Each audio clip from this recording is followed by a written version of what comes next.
नरेंद्र मोदी ने की Abu Dhabi के क्राउन प्रिंस और कतर के अमीर के साथ फोन पर बातचीत। दोनों नेताओं के साथ की मौजूदा स्थिति पर चर्चा।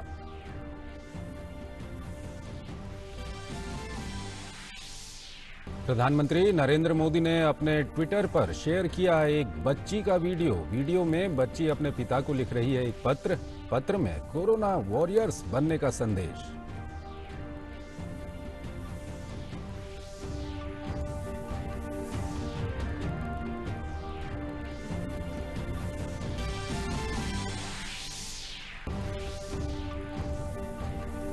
देश भर में कोरोना वायरस के एक्टिव मामलों की संख्या बढ़कर हुई 640। इलाज के बाद 66 लोगों को अस्पताल से मिली छुट्टी।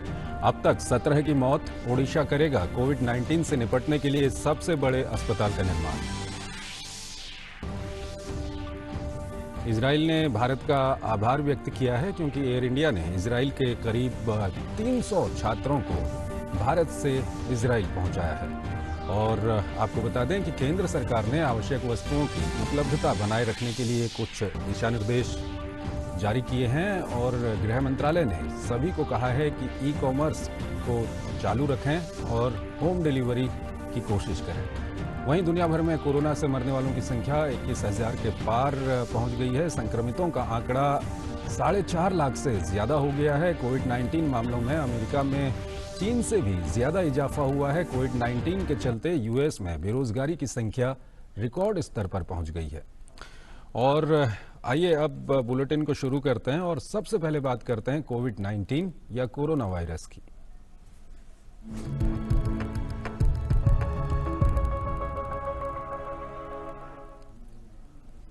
देश में कोरोना वायरस से निपटने के लिए प्रयास जारी हैं। अब तक कुल 724 लोग इसकी चपेट में आ चुके हैं, जिसमें एक्टिव मामलों की संख्या 640 है। 17 लोगों की मौत हो चुकी है। अब तक 66 लोगों को इलाज के बाद अस्पताल से छुट्टी मिल गई है। तो 66 लोग इलाज के बाद ठीक हो गए हैं, 17 लोगों की मौत हुई है और 640 लोग ऐसे हैं जिनका अभी इस वक्त इलाज चल रहा है। और पीएम नरेंद्र मोदी ने कहा, मुझे अपनी बाल सेना पर पूरा भरोसा है, वो तय करेगी कि लोग अपने घर में रहें। पीएम ने ट्वीट के साथ एक वीडियो भी शेयर किया। उसमें एक बच्ची अपने पिता को घर से बाहर जाने से रोकती है। डियर पापा, मैं आपको बिल्कुल मिस नहीं कर रही, मम्मी भी नहीं कर रही। आपको मुंबई से भागकर आने की कोई जरूरत नहीं। आप जहाँ हैं वहीं पर रहना। आप बाहर निकलोगे तो कोरोना जीत जाएगा और हमें कोरोना को हराना है ना पापा? ये है हमारे देश के कोरोना वॉरियर्स और आप दोस्तों, कड़ी नजर रखना अपने पेरेंट्स पर। बनो corona warriors.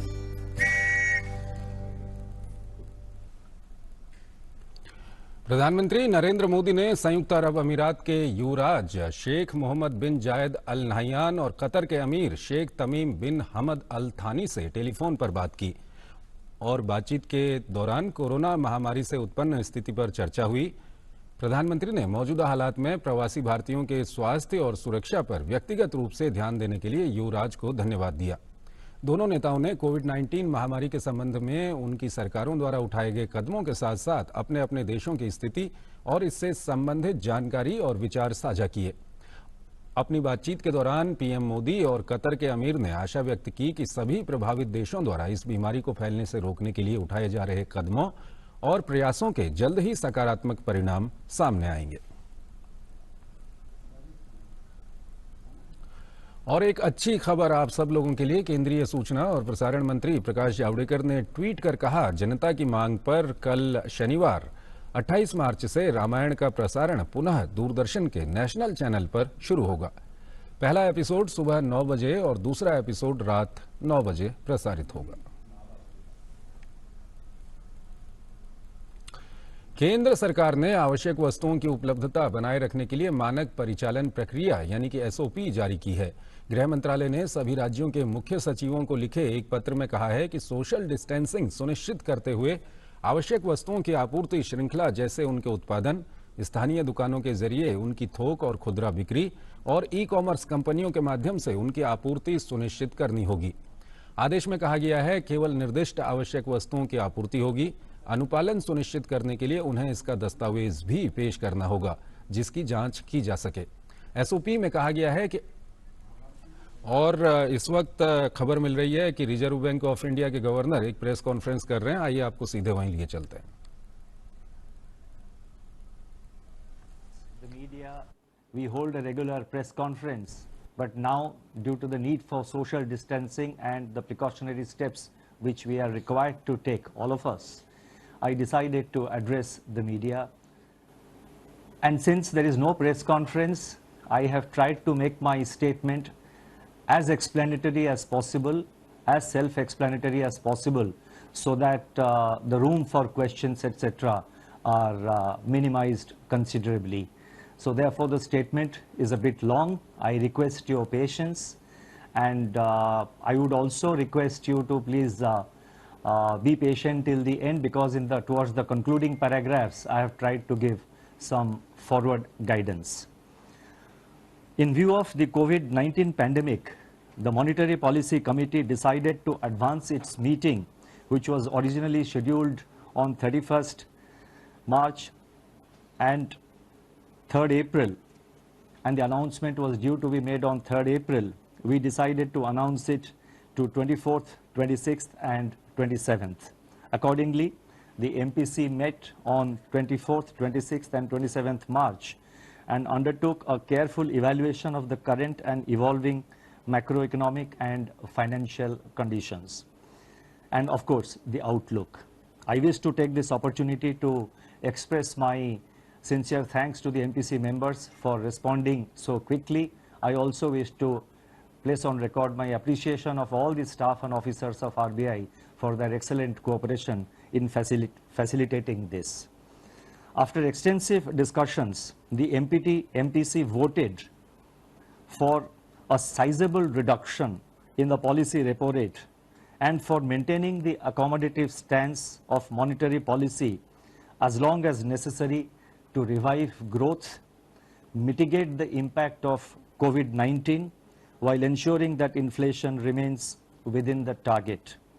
While there were some differences in the quantum of reduction, the MPC voted by a 4-2 majority, that is, by a 4:2 majority, to reduce the policy repo rate by 75 basis points to 4.4%. I repeat, the rate cut decision is 75 basis points, and accordingly, the repo rate stands reduced from 5.15% to 4.4%.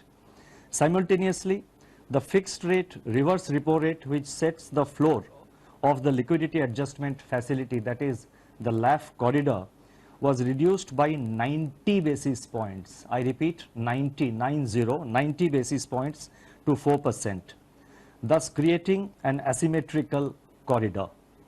The purpose of this measure relating to reverse repo is to make it relatively unattractive for banks to passively deposit funds with the Reserve Bank, and instead to use these funds for on-lending to the productive sectors of the economy.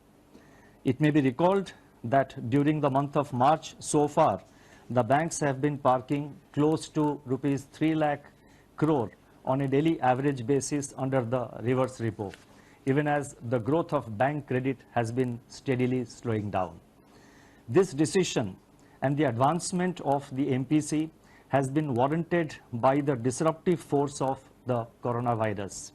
It is intended to, 1, mitigate the negative effects of the virus, 2, to revive growth, and above all, number 3, to preserve financial stability. We are living through an extraordinary and unprecedented situation. Everything hinges on the depth of the COVID-19 outbreak, its spread and its duration. Clearly, a war effort has to be mounted and is being mounted to combat the virus, involving both conventional and unconventional measures in a continuously battle-ready mode. Life in the time of COVID-19 has been one of unprecedented loss and isolation. Yet, it is worthwhile to remember that tough times never last. only tough people and tough institutions do. In the recent period, Reserve Bank has been in action on a daily basis with efforts to alleviate financial stress, build confidence, and keep the financial system sound and functioning. And we have taken a number of steps over the last 1 month or so since the conclusion of the last MPC meeting. In my statement, I have listed out the measures which have been taken. For the sake of time, I am not reading it out. Once the statement is uploaded, I think those who are interested can have a look at it. Let me assure that the Reserve Bank is at work and in mission mode, monitoring the evolving financial market and macroeconomic conditions and calibrating its operations to meet any need for additional liquidity support as well as to undertake other measures as may be warranted. It is our effort to ensure normal functioning of the markets, nurture the impulses of growth and preserve, I repeat, and preserve financial stability. Incidentally, we have in RBI quarantined 150 members of our staff and service providers together with the IT facilitators and the entire IT facility as a part of our business continuity plan. The plan was prepared and executed in a matter of days. The MPC noted that global economic activity has come to a near standstill as COVID-19 related lockdowns and social distancing are imposed across a widening swath of affected countries. Expectations of a shallow recovery in 2020 from 2019's decade low in global growth have been dashed. The outlook is now heavily contingent upon the intensity, spread and duration of the pandemic. There is a rising probability that large parts of the global economy will slip into recession.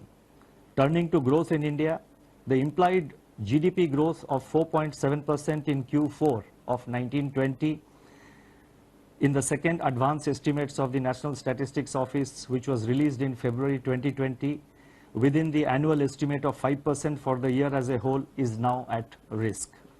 As regards the outlook for 2021, apart from continuing resilience of agriculture and allied activities, most other sectors of the economy will be adversely impacted by the pandemic, depending upon, I repeat, its intensity, spread and duration.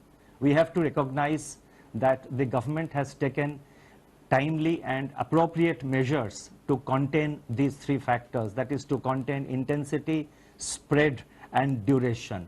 And let us all cooperate with the measures announced by the government to deal with the problem, to prevent the spread of coronavirus, to contain it and win this war. If COVID-19 is prolonged and supply chain disruptions get accentuated, now these are risk factors which I am listing out. It all depends how we respond to the situation. I'm just listing out the risk factors. Only time will tell how effectively we have acted as a nation and how effectively we have been able to contain the spread of coronavirus and how effectively we have been able to restrict its adverse impact on our growth. So if COVID-19 is prolonged and the supply chain disruptions get accentuated, the global slowdown could deepen with adverse implications for India. The slump in international crude prices could, however, provide some relief in the form of terms of trade gains. Downside risks to growth arise from the spread of COVID-19 and prolonged lockdowns. Upside growth impulses are expected to emanate from monetary, fiscal and other policy measures and the early containment of COVID-19. As regards inflation, the prints of January and February 2020 indicate that actual outcomes for the quarter are running 30 basis points above our earlier projections, reflecting the onion price shock. Looking ahead, food prices may soften even further under the beneficial effects of the record food grain and horticulture production, at least till the onset of the usual summer uptick. Furthermore, the collapse in the crude prices could work towards easing both fuel and core inflation pressures depending on the level of pass-through to the retail prices. As a consequence of COVID-19, aggregate demand may weaken and ease core inflation further. Heightened volatility in financial markets could also have a bearing on inflation. Given this heightened volatility, unprecedented uncertainty, and extremely fluid state of affairs, projections of growth and inflation would be heavily contingent on, as I earlier said, the intensity, spread, and duration of COVID-19. Precisely for these reasons, the MPC decided to refrain from giving out specific growth and inflation numbers because the situation is fast changing and the outlook is extremely uncertain. In fact, this kind of uncertain outlook has never been seen before. And as I mentioned earlier, I would again like to repeat that if we, all of us, every citizen, every person who lives in this country, if we follow the rules, if we follow the advices given by the government and other authorities, then as a country we should be able to win this war against COVID-19, in which case much of the worries that we have in our growth outlook would get considerably reduced. The MPC noted that macroeconomic risks, both on the demand and supply side, brought on by the pandemic could be severe. The need of the hour is to do whatever is necessary to shield the domestic economy from the pandemic. The Government of India has yesterday announced a number of measures which are expected to provide relief to various disadvantaged sections of the society. The MPC further noted that the Reserve Bank has taken several measures to inject substantial liquidity in the system. Nonetheless, the priority is to undertake strong and purposeful action in order to minimize the adverse macroeconomic impact of the pandemic. It also underscored the need for all stakeholders to fight against the pandemic. Banks and other financial institutions should do all that they can to keep the credit flowing to the economic agents which are facing financial stress on account of the isolation that the virus has imposed. Market participants should work with regulators like the Reserve Bank and the SEBI to ensure the orderly functioning of markets in their role of price discovery and financial intermediation. Strong fiscal measures are of course critical to deal with the situation. To summarize, COVID-19 stalks the global economy and the outlook is highly uncertain and of course negative. Several nations are battling its exponential contagion. Countries are shutting down to prevent being sucked into a kind of black hole. Authorities all over the world are mobilizing on a massive scale to fight an invisible assassin. India has locked down economic activity and financial markets are under severe stress. Finance is the lifeline of the economy. Keeping it flowing is the paramount objective of the Reserve Bank of India at this point of time. The time has therefore now come for the Reserve Bank to unleash an array of instruments from its arsenal to staunch and mitigate the impact of COVID-19, revive growth and above all, preserve financial stability. The aggregate action and stance of MPC provides a befitting launching pad. In turn, the configuration of initiatives unveiled in the Statement on Development and Regulatory Policies, which I am now going to spell out, amplify the MPC's decision and leverages on it as well. Accordingly, it is appropriate that the MPC's decision and the other actions which I am now going to elaborate upon should be regarded as a comprehensive package with force multipliers.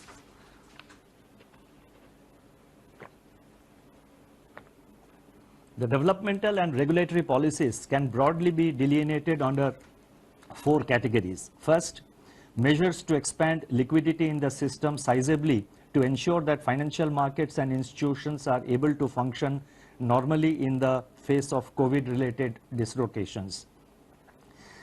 2, steps to reinforce monetary transmission so that bank credit flows on easier terms are sustained to all those who have been affected by the pandemic. 3, efforts to ease financial stress caused by COVID-19 disruptions by relaxing repayment pressures and improving access to working capital. And 4, endeavor to improve the functioning of markets in view of the high volatility experienced with the onset and spread of the pandemic. I would announce them in broadly three sections. The first section relates to liquidity measures. A multi-pronged approach comprising both targeted and system-wide liquidity provision has been adopted to ensure that COVID-related liquidity constraints are eased. The first announcement relates to targeted long-term repo operations, TLTRO. Let me elaborate further. Large sell-offs in the domestic equity, bond and forex markets have intensified redemption pressures. Liquidity premia on instruments such as corporate bonds, commercial papers and non-convertible and debentures have surged. Financial conditions for these instruments, which are used inter alia to access working capital in the face of the slowdown in bank credit, have also tightened. To mitigate the adverse effects on the economic activity leading to pressures on cash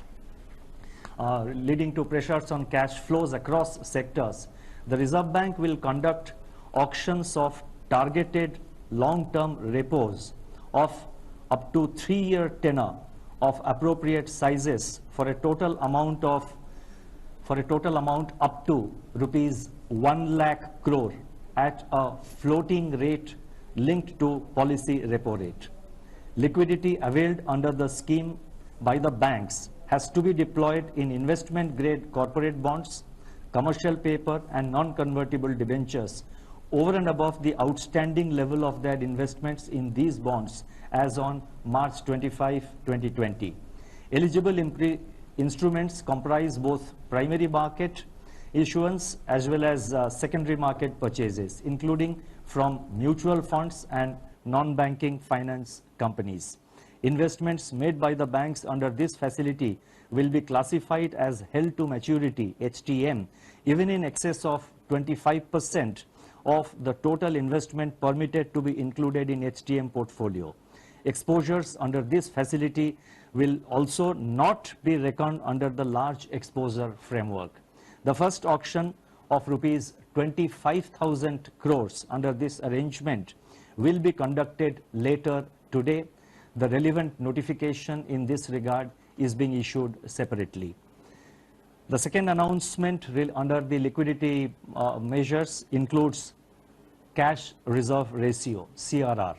It is observed that despite ample liquidity in the system, its distribution is highly asymmetrical across the financial system and starkly so within the banking system. To help banks tide over the disruption caused by COVID-19, it has been decided to reduce the cash reserve ratio, CRR, of all banks by 100 basis points to 3% of net demand and time liabilities, that is NDTL, with effect from the reporting fortnight beginning March 28th for a period of 1 year. This reduction in CRR would release primary liquidity of about rupees 1,37,000 crores uniformly across the banking system in proportion to liabilities of the constituents rather than in relation to their holding of excess SLR.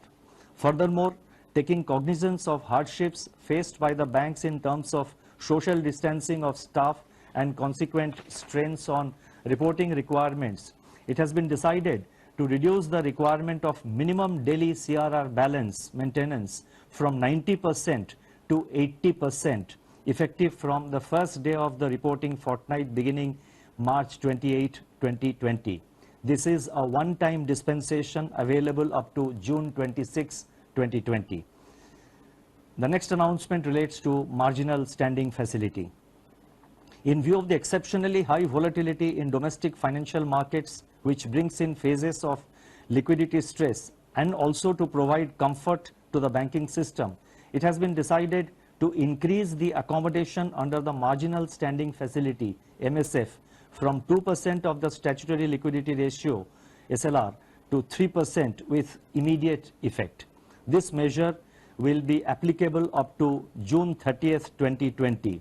This measure should provide comfort to the banking system by allowing it to avail an additional rupees 1.37 lakh crore, that is 1,37,000 37,000 crore of liquidity under the LAF window in times of stress at the reduced MSF rate announced in the MPC's resolution. These three liquidity measures relating to TLTRO, CRR and MSF will inject a total liquidity of 3,74,000 crore to the system. 3.74 lakh crore to the system.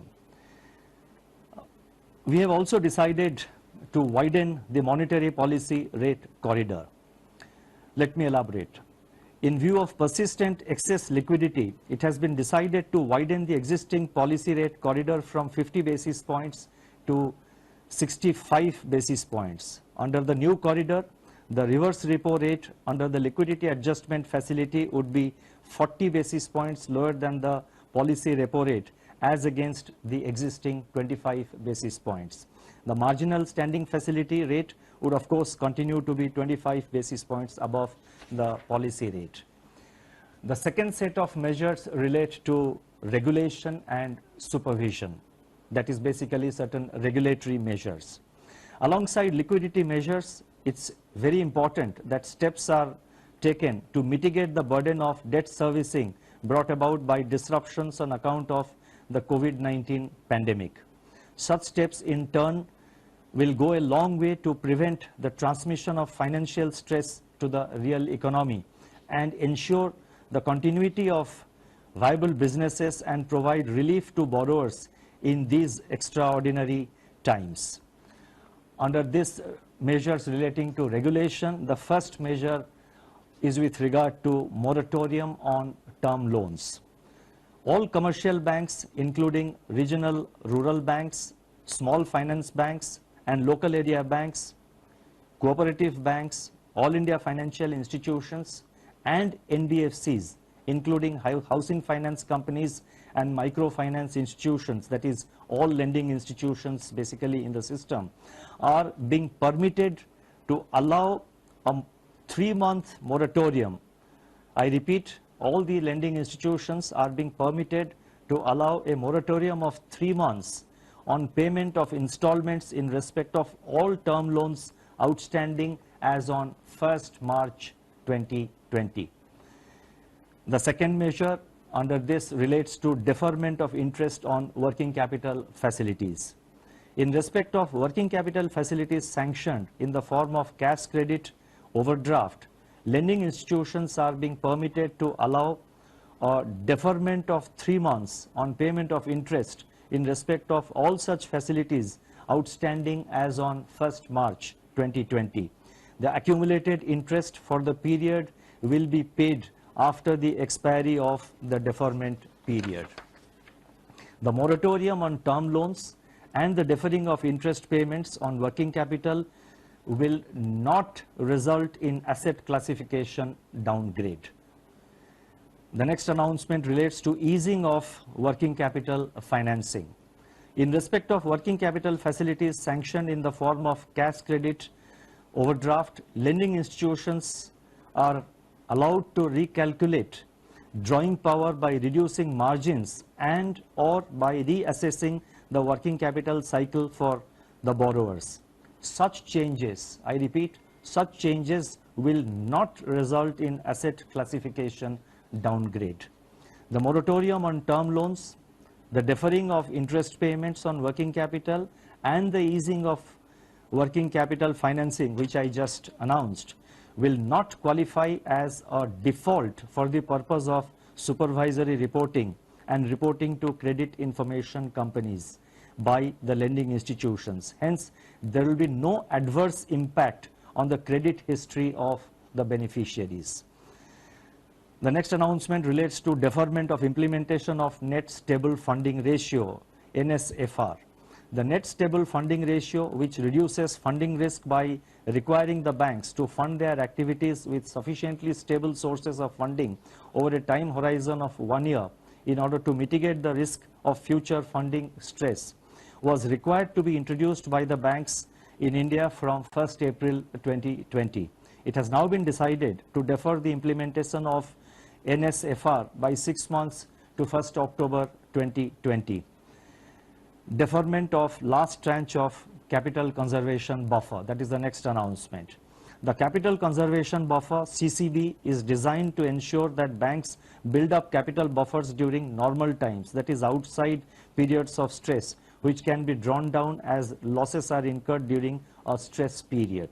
Considering the potential stress on account of COVID-19, it has been decided to further defer the implementation of the last tranche of 0.625% of CCB from March 31st, 2020 to September 30th, 2020. With regard to financial markets, that is the third part of the announcement, we are announcing one measure, and this measure basically assumes importance in the context of the increased volatility of the Indian rupee caused by the impact of COVID-19 on currency markets. And this relates to permitting banks to deal in offshore non-deliverable rupee derivative markets, that is basically offshore rupee NDF markets. The offshore Indian rupee derivative market, that is the non-deliverable forward market, that is NDF market, has been growing rapidly in recent times. At present, Indian banks are not permitted to participate in this market, although the benefits of their participation in NDF market have been widely recognized. The time is apposite to improve efficiency of price discovery. Accordingly, banks in India which operate International Financial Service Center, IFSC banking units, that is IBUs, are being allowed to participate in NDF market with effect from June 1st, 2020. Since last MPC meeting and let me now come to the concluding part, and this is very important because I have attempted to give some forward guidance, so I request your patience. Since the last MPC meeting of February 2020, the Reserve Bank has injected liquidity of 2,80,000 crores, 2.8 lakh crore through various instruments, which is equivalent to 1.4% of our GDP. Together with the liquidity measures announced today, RBI's liquidity injection works out to about 3.2% of the GDP. The RBI, I repeat, the RBI will continue to remain vigilant and take whatever steps are necessary to mitigate the economic impact of COVID-19 and preserve financial stability in the country.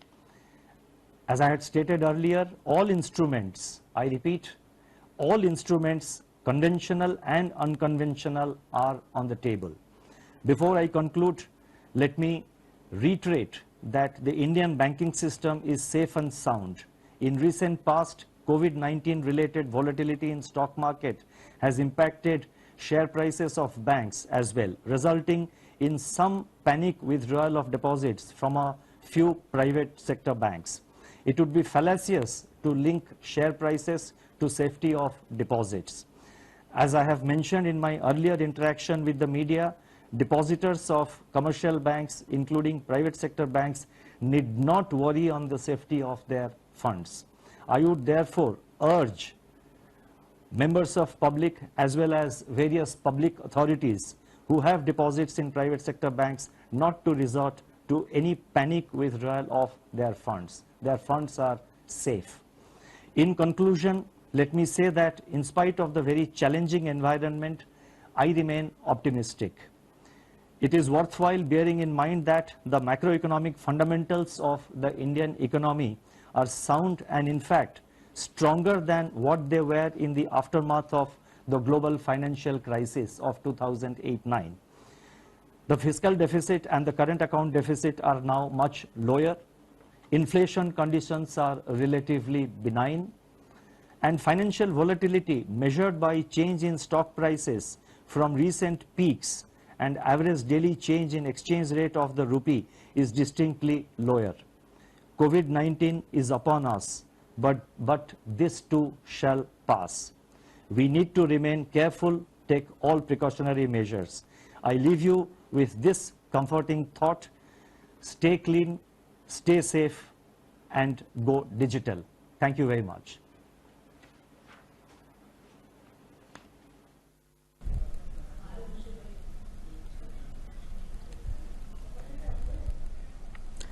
So that was the media briefing by the central bank. The RBI Governor Shaktikanta Das speaking with the media and in fact taking major decisions there as far as tackling the fight against COVID-19 is concerned and making sure that the economic impact of COVID-19 is mitigated across the country on the economy. And in fact, he said how the reverse repo rate is to be reduced and not to in fact resort to panic withdrawal is something that he emphasized on. The central bank governor also there talking about how taking many steps to make sure that the very important economic impact are mitigated in the wake of the COVID-19, tackling COVID-19 across the country is concerned. We'll in fact be tracking all that in detail and analyzing what these decisions really mean taken by the central bank. But first a look at the headlines.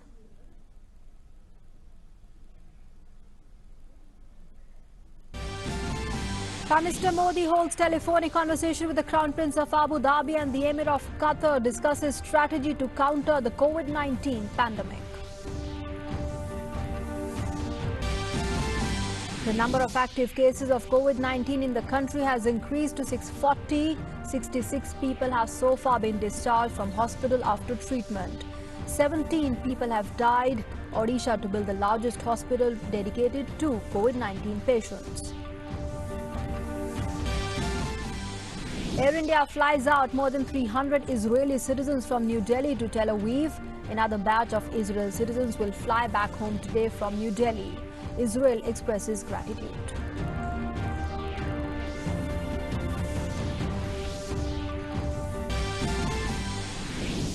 Central government issues guidelines to maintain the availability of the essential commodities. The Home Affairs Ministry instructs the chief secretaries of all the states to facilitate the home delivery, e-commerce and the supply of essential goods. The global death toll from COVID-19 has crossed 21,000 with more than 4.5 lakh people infected with the virus. COVID-19 cases in the US surpasses the tally of China. And first up, RBI Governor Shaktikanta Das today reduced the repo rate by 75 basis